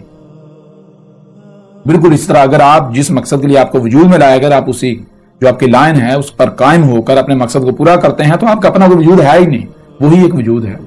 آپ کا دیکھنا اسی کا دیکھنا، آپ کا بولنا اسی کا بولنا، آپ کا کام اسی کا کام. اور اگر آپ اس مقام پر قائم نہیں ہوتے، آپ کہتے ہیں میرا الگ وجود ہے، اللہ الگ ہے، تو آپ تو اس کے شریک بن رہے ہیں. تو لہذا شریک کو برداشت کرے گا؟ کبھی بھی برداشت نہیں کرے گا. اس کے لیے ہے ہی حمد. تو جس کے کام میں حمد ہے وہ اس کا وجود ہے، جس کے کام میں حمد نہیں ہے، جس میں حمد نہیں ہے وہ اس کا شریک بن رہا ہے. اب آپ دیکھیں آپ کیا کر رہے ہیں. اس طرح سورہ الکہف کی آیت نمبر 4 میں بھی ہے وَيُنذِرَ الَّذِينَ قَالُوا اتَّخَذَ اللَّهُ وَلَدًا. اور بھی آیات ہیں جیسا کہ سورہ مریم کی آیت نمبر 35 میں بھی ہے. اور یعنی کہ اس کے علاوہ اور بھی کافی ساری آیات ہیں. سورہ الانبیاء کی آیت نمبر 26 بھی ہے. سورہ المومنون کی آیت نمبر 91 بھی ہے. سورہ الفرقان کی آیت نمبر 2 بھی ہے الذی لہ ملک السماوات والارض ولم یتخذ ولدا ولم یکن لہ شریک فی الملک وخلق کل شیء فقدرہ تقدیرا. تو بہرحال جو بات ہم نے کی، جو بات ہم کر رہے تھے وہ یہ ہے کہ اللہ سبحانہ وتعالی نے بالکل واضح کر دیا سورہ اخلاص کی آیت نمبر لم یلد ولم یولد. بھائی نہ تو اس نے کوئی وجود الگ کیا ہے اور نہ ہی وہ کسی سے الگ ہوا ہے. ظاہر بات اگر الگ کرے گا تو احد نہیں رہے گا، واحد ہو جائے گا. ایک وہ جو وجود اس نے وجود میں لایا ہے، ایک وہ خود واحد. اور اگر وہ یعنی کہ وہ کسی سے الگ ہوا تو جس سے الگ ہوا ہے ایک وہ، اور جو الگ ہوا ہے ایک وہ، تو یہ احد نہیں واحد ہو گیا، دو ہو گئے. اللہ کیا کہہ رہا ہے؟ قل ہوا اللہ احد، اور صرف احد نہیں، احد، جب تک جو موجود ہے ایک ہی وجود تو یہ اللہ ہے، تو جو پیچھے ماضی میں چلا جاتا ہے وہ اللہ ہا ہو جاتا ہے، اور جو آگے مستقبل میں آنا ہے وہ اللہ ہی ہوتا ہے، اور جو سرکل چل رہا ہے احدن، ایک ہی وجود جو موجود چل رہا ہے یہ ہے اللہ، اللہ ہے۔ اور آگے دیکھیں ذرا غور کریں، وَلَمْ يَكُنْ لَهُ كُفُوًا أَحَدٌ، یہاں بھی احد، وا اور لم ہرگز نہیں، بالکل نہیں، یکن کہ ہو رہا ہے، ہو جائے، لہو اس کے لیے، کس کے لیے؟ جو بھی یہ دعویٰ کرے کہ میں اللہ ہوں، تو دیکھیں کیا وہ احد ثابت ہوتا ہے؟ ایک ہی وجود ثابت ہوتا ہے۔ مثال کا کوئی بندہ ہے، کوئی شخص ہے، وہ کہتا ہے جی میں اللہ ہوں، تو اس سے پوچھیں کیا تو اللہ ہے؟ اس سے مراد یہ ہے کہ یہ جو 5-6 فٹ کا بشری جسم ہے یہ ہے تو اللہ؟ تو اگر وہ کہے ہاں یہ میں اللہ ہوں، تو دیکھیں وہ احد ثابت ہوتا ہے؟ وہ تو احد ثابت نہیں ہوتا، کیوں؟ وہ واحد ہو جاتا ہے، وہ اور درخت اور چرند اور پرند اور سمندر اور پہاڑ اور زمین اور ستارے اور سیارے، اس طرح جو بھی جسے بھی کوئی بھی کہتا ہے کہ فلاں اللہ ہے، وہ اللہ ہے، تو دیکھیں وہ احد ثابت ہوتا ہے۔ جو احد ثابت ہو جائے وہ اللہ ہے، کیوں؟ اللہ کے علاوہ کوئی احد ثابت ہو گئی نہیں۔ تو یہ وَلَمْ يَكُنْ لَهُ كُفُوًا أَحَدٌ، کسی کے لیے ہے ہی نہیں کہ وہ کفایت کر جائے، احد ہو جائے، احد ثابت ہو جائے۔ جو احد ثابت ہو جائے گا وہی اللہ ہے۔ تو غور کریں، جو بھی اللہ ہونے کا دعویٰ کرے تو دیکھیں وہ احد ثابت ہوتا ہے، اگر تو احد ثابت ہو جائے تو وہ اللہ ہے، اگر احد ثابت نہیں ہوتا تو وہ اللہ نہیں ہے۔ اب آپ کے اوپر یہ بات بالکل کھل کر واضح ہو گئی، اللہ کیا ہے۔ اللہ کوئی کائنات سے الگ اوپر آسمانوں پر چڑھ کر نہیں بیٹھا ہوا۔ یہ عقیدہ و نظریہ کن کا تھا؟ ذرا غور کریں۔ سورہ الجمعہ کی آیت نمبر 2 کو اٹھا لیں، اس کے علاوہ اور بھی آیات ہیں آپ کے سامنے رکھتے ہیں، ان میں اللہ سبحانہ و تعالیٰ کا کیا کہنا ہے۔ سورہ الجمعہ کی آیت نمبر 2 میں اللہ سبحانہ و تعالیٰ کا کیا کہنا ہے؟ هو الذی، ہوا کیا ہے؟ ذرا غور کریں، ہوا دیکھیں کیا جو موجود ہے، اور کرتے جائیں تو جو موجود ہے اور کرتے جائیں، وہ وجود جو ہے، یہ وجود جو ہے یہ کیا؟ الذی، یہی وہ ذات ہے۔ کون ذات؟ اللہ۔ ہوا الذی، ہوا ہی اللہ کی ذات ہے، اللہ ہے۔ آگے کیا ہے؟ بعث فی الامیین رسولا، بیس کیا تھا امین میں ایک رسول، منہم، انہی سے۔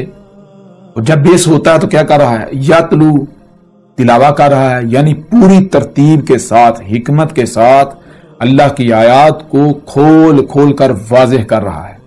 وہی علیہم آیات ہی، ان پر اس کی آیات جو ہیں، اسی کی آیات کھول کھول کر پوری ترتیب کے ساتھ واضح کر رہا ہے۔ اور نتیجہ کیا نکلتا ہے؟ وہ یزکیہم، ان کا تزکیہ ہو رہا ہے، ان کو بالکل خالص بنا رہا ہے، ان کے اندر سے گندگیاں نکال رہا ہے، خالص اللہ کا غلام بنا رہا ہے۔ جیسے آپ کے وجود کے اندر ایک عضو ہوتا ہے، جیسے مشین کے اندر پرزا ہوتا ہے، جب پرزا پرفیکٹ ہو جائے، مشین کے اندر فٹ ہو جائے تو پھر وہ مشین ہے، اس کا اپنا کوئی وجود نہیں، بالکل ایسے ہی خالص بنا رہا ہے۔ وَيُعَلِّمُهُمُ الْكِتَابَ، اور جو الکتاب تھی اس کا وہ سکھا رہا ہے، الکتاب کا علم دے رہا ہے۔ کسی کو پتہ ہی نہیں الکتاب کیا ہے۔ بہرحال والحکمت، اور حکمہ کسے کہتے ہیں؟ کب، کہاں، کیوں، کیسے، کتنا، ان سوالات کے جو جوابات ہوتے ہیں، فیصلہ کرنا، کوئی کام کرنا ہے کب کرنا ہے، کہاں کرنا ہے، کیسے کرنا ہے، کیوں کرنا ہے، کتنا کرنا ہے، تو ان سوالات کے جو جوابات ہیں اس کو کہتے ہیں حکمہ۔ اور آگے وَإِن كَانُوا مِن قَبْلُ لَفِي ضَلَالٍ مُبِينٍ، یہ ہے اصل بات، وہ یہ ہے کہ اللہ یہ کہہ رہا ہے وا اور ان، اگر کانو قدر میں یہ بات کر دی گئی کہ ہو رہے ہیں، کیا ہو رہے ہیں؟ من قبل، اس سے پہلے، لفی، ان کے لیے کیا ہے؟ وہ کس میں ہیں؟ ان کے لیے ہے کہ وہ میں ہیں ضلال مبین، 100% ہر لحاظ سے کھلم کھلا گمراہیوں میں۔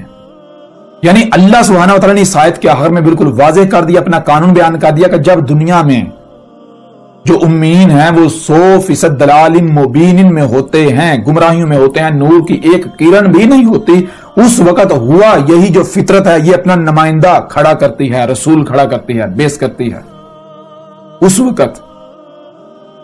یعنی اگر نور کی ایک بھی کرن ہو، رائی برابر بھی حق ہو، تو اللہ رسول بیس نہیں کرتا، یہ اللہ کا قانون ہے۔ اللہ سبحانہ وتعالیٰ نے اس آیت میں بالکل واضح کر دیا وَإِن كَانُوا مِن قَبْلُ لَفِي ضَلَالٍ مُبِينٍ، اگر رائی برابر بھی حق موجود ہو تو اللہ رسول بیس نہیں کرتا، اگر نور کی ایک بھی کرن ہو تو اللہ رسول بیس نہیں کرتا، اللہ اسی وقت رسول بیس کرتا ہے جب 100% گمراہیاں ہوتی ہیں، نور کی ایک کرن بھی ہوتی ہے۔ میں اب آپ سے سوال کرتا ہوں کہ اللہ اوپر آسمانوں پر ہے، یہ کن کا عقیدہ و نظریہ ہے؟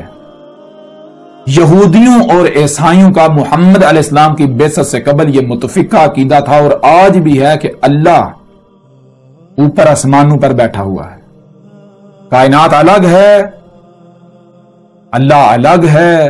یہودیوں اور عیسائیوں کا یہ عقیدہ تھا، مشرکین عرب کا یہ عقیدہ تھا کہ زمین جیسے پلیٹ ہوتی ہے، 7 تہہ در تہہ پرتیں، یہ 7 زمینیں ہیں اور 7 آسمان ان کے گرد جو ہے یہ گیسوں کے ساتھ یہ جو ہے 7 آسمان ہیں، اور ان 7 آسمانوں کے اوپر تخت لگا ہوا، اس تخت کے اوپر اللہ بیٹھا ہوا ہے۔ وہ تخت کیا؟ وہ عرش ہے۔ یہ عقیدہ و نظریہ تھا کن کا؟ مشرکین عرب کا اور یہود و نصارہ کا، یہودیوں اور عیسائیوں کا، اور آج تک یہی عقیدہ چلا رہا ہے۔ میں آپ سے سوال کرتا ہوں کہ جب بنیاد ہی پرفیکٹ تھی، اگر اللہ یہی تھا جو یہودی عیسائی جسے کہہ رہے تھے، جسے مشرکین عرب کہہ رہے تھے، تو اللہ نے رسول بیس کیوں کیا؟ کیوں؟ اللہ خود اسی قرآن میں کہہ رہا ہے کہ اللہ اپنے قانون کے خلاف ہی نہیں کرتا۔ جب اللہ کا قانون یہ ہے کہ اللہ رسول سے اسی وقت بھیجتا ہے جب دلال مبین میں ہوتے ہیں امین، تو پھر یہ کیسے ہو گیا کہ اتنے بڑے موضوع کے اوپر بنیاد میں وہ بالکل حق پر تھے، اللہ کے بارے میں بالکل ان کا عقیدہ و نظریہ حق تھا، اور اللہ نے رسول بیس کر دیا؟ کیسے ہو سکتا ہے؟ اگر تو وہ حق پر تھے، اللہ آسمانوں پر تھا، وہ حق پر تھے، تو اس کا مطلب یہ ہے کہ محمد اللہ کا رسول تھے ہی نہیں، محمد اللہ کا رسول تھا ہی نہیں۔ اور اگر محمد اللہ کا رسول آپ تسلیم کرتے ہیں تو اس کا مطلب یہ یہودی اور عیسائی جو اس وقت عقیدہ پایا جاتا تھا وہ بالکل باطل و بے بنیاد تھا، اس میں حقیقت بالکل نہیں تھی۔ اور یہی تو پورے قرآن کو اٹھا کر دیکھیں، محمد علیہ السلام نے کیا کہا؟ محمد علیہ السلام نے کہا اللہ اکبر۔ اللہ اکبر کے الفاظ پورے قرآن میں آپ کو نہیں ملیں گے۔ یہ تو محمد علیہ السلام نے کہا اللہ اکبر۔ جب انہوں نے کہا اللہ آسمانوں پر ہے تو محمد علیہ السلام نے اللہ اکبر۔ اللہ کیا ہے؟ غور کریں، اللہ ہے، اکبر کیا ہے جو بڑا ہے؟ دیکھو تم کہہ رہے ہو اللہ آسمانوں پر ہے، تو اگر اللہ آسمانوں پر ہے تو آسمان بڑے ہوئے یا اللہ؟ اور آسمان الگ ہے اور اللہ الگ ہے، تو اس کا مطلب کہ اللہ نے ولد اخذ کر لیا، وہ احد ہی نہ ہوا، وہ تو واحد ہو گیا۔ تو یہ محمد علیہ السلام نے کہا اللہ اکبر۔ اللہ ہے، کیا ہے؟ اللہ اکبر، جو بڑا ثابت ہو جائے اللہ ہے، بات ختم ہو جائے۔ اگر تو آسمانوں پر چڑھا ہوا بڑا ثابت ہوتا ہے تو اللہ ہے، اگر نہیں بڑا ثابت ہوتا تو پھر اللہ ہے ہی نہیں۔ اگر آسمانوں پر چڑھا ہوا احد ثابت ہو جاتا تو وہ اللہ ہے، اگر وہ آسمانوں پر چڑھا ہوا احد ثابت نہیں ہوتا تو وہ اللہ ہے نہیں۔ وہ تمہارے اپنے عقائد و نظریات ہیں، اور یہی چیز قرآن کے اندر ہے۔ اس وقت دیکھیں مانا کتنوں نے تھا؟ محمد علیہ السلام نے تو حق حال لحاظ سے کھول کھول کر واضح کر دیا تھا، لیکن مانا کتنوں نے، تسلیم کتنوں نے کیا؟ بہت کم تھے، 80-82 جو ایمان لے کر آئے۔ باقی تو بعد میں گردن جانے کے خوف سے، موت کے خوف سے اسلام لائے تھے۔ اسلام لانا ایمان لانے کو تھوڑے کہتے ہیں، اسلام لانا تو کہتے ہیں سرنڈر کرنا، جھکا دینا اپنے آپ کو۔ بھائی اب جو کہیں گے مانیں گے کیوں؟ گردن جو جائے گی۔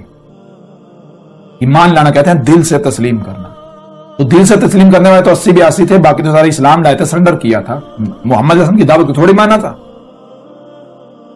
اسی قرآن میں اللہ سبحانہ وتعالیٰ نے کہا ہے کہ جلد وہ وقت جب آئے گا، کب؟ جب تمہیں تمہاری اپنی ہی ذات میں اور آفاق میں، آفاق یعنی وہ مقامات جہاں تمہاری رسائی نہیں ہے، جب تمہاری وہاں رسائی ہو جائے گی ان مقامات تک، وہاں ہم اپنی آیات دکھائیں گے، تب تم کہو گے یہ حق ہے۔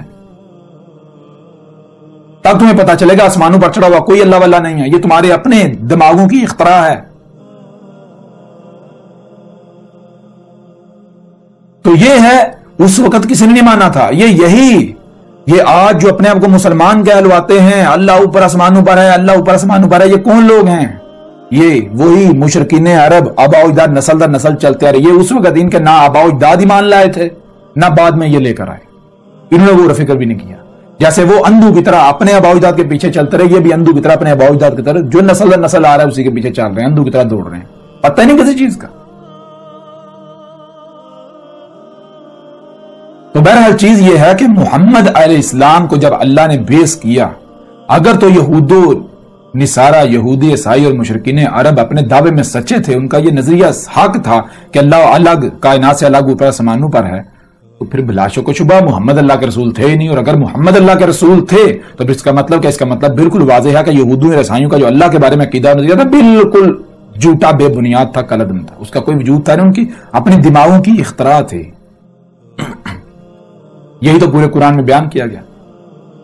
اللہ اسی قرآن میں بیان کرتا ہے کیا؟ اللہ تو اسی قرآن میں کہتا ہے کہ رسول اسی موضوع کو زیر بحث لاتا ہے جس میں لوگ اختلاف کر رہے ہوتے ہیں، حق پر نہیں ہوتے۔ تو پورے قرآن میں اللہ کے موضوع پر بار بار بات کی گئی۔ اگر وہ نظریہ عقیدہ حق تھا تو اللہ نے قرآن میں بات کیوں کی؟ اگر قرآن میں کسی موضوع پر بات ہو رہی ہے تو اس کا مطلب یہ بالکل واضح ہے کہ اس لیے بات ہو رہی ہے کہ لوگ جو عقیدہ نظریہ لے کر بیٹھے ہوئے ہیں اس کا حقیقت کے ساتھ کوئی تعلق نہیں، قرآن اس کا رد کرتے ہوئے جو حق ہے وہ واضح کر رہا ہے، لیکن کوئی بھی نہیں جو ماننے کو تیار ہو، کوئی بھی نہیں جو غور و فکر کرے، جو سارے کے سارے اندھے بنے ہوئے ہیں۔ حالانکہ اسی قرآن کے اندر بار بار کہا جا رہا ہے کہ جو غور و فکر نہیں کرتے، جو غور و فکر نہیں کرتے وہ بندر ہیں، وہ سور ہیں، وہ اموات ہیں، وہ چپائے ہیں، وہ قبروں میں ہیں، وہ اندھے ہیں۔ اس کے باوجود بھی کسی کو فرق نہیں پڑتا۔ بہرحال تو الحمدللہ یہ بات آپ کے اوپر بالکل واضح ہو گئی۔ اب ذرا غور کریں، ہم نے جو بات کی، ہم نے جب واضح کیا اللہ کیا ہے، دنیا کی کوئی طاقت اس کا رد کر سکتی ہے؟ اب ذرا غور کریں، جب جو کچھ بھی نظر آ رہا ہے یہ اللہ ہی کا وجود ہے، تو جو چھیڑ چھاڑ کر رہے ہیں پہاڑوں میں، زمین میں، موسموں میں، یہ چھیڑ چھاڑ کس کے ساتھ ہو رہی ہے؟ کیا یہ اللہ کی آیات نہیں ہے؟ یہ اللہ کے ساتھ دشمنی نہیں کی جا رہی؟ یہی تو پورے قرآن میں بار بار کہا گیا کہ یہ جو تم اللہ کی آیات کے ساتھ چھیڑ چھاڑ کر رہے ہو، ان کا کذب کر رہے ہو، پہلی قوم نے بھی یہی کیا، یہ اللہ سے دشمنی کر رہے ہو۔ عقل کیندو اللہ تھا، یہ اللہ ہے، بچو اس سے۔ تم اللہ سے دشمنی کر رہے ہو، بچو۔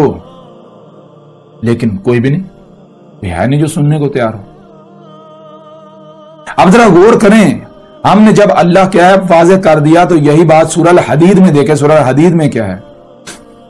سورہ الحدید کی آیت نمبر 4 میں ہے وَهُوَ مَعَكُمْ أَيْنَ مَا كُنْتُمْ۔ واہ اور یعنی تم، اور کیا ہے؟ ہوا کیا ہے؟ آپ کو پہلے بتا دیا ہوا، دیکھیں کیا موجود ہے، جو موجود ہے اور کرتے جائیں۔ مَعَكُمْ تمہارے ساتھ ہے، أَيْنَ مَا كُنْتُمْ تم جہاں کہیں بھی ہو، تم جہاں کہیں بھی ہو وہی اللہ ہی کی ذات تمہارے ساتھ ہے۔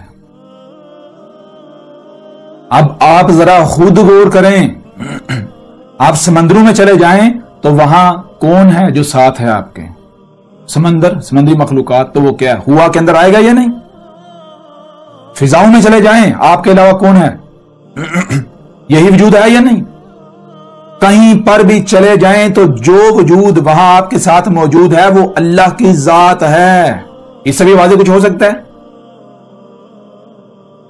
وَهُوَ مَعَكُمْ، ہوا جب آپ کو ہوا کا علم ہو جائے، آپ ہوا کو جان لیں تو سارے راز ہی کھل جاتے ہیں، ساری حقیقت ہی واضح ہو جاتی ہے۔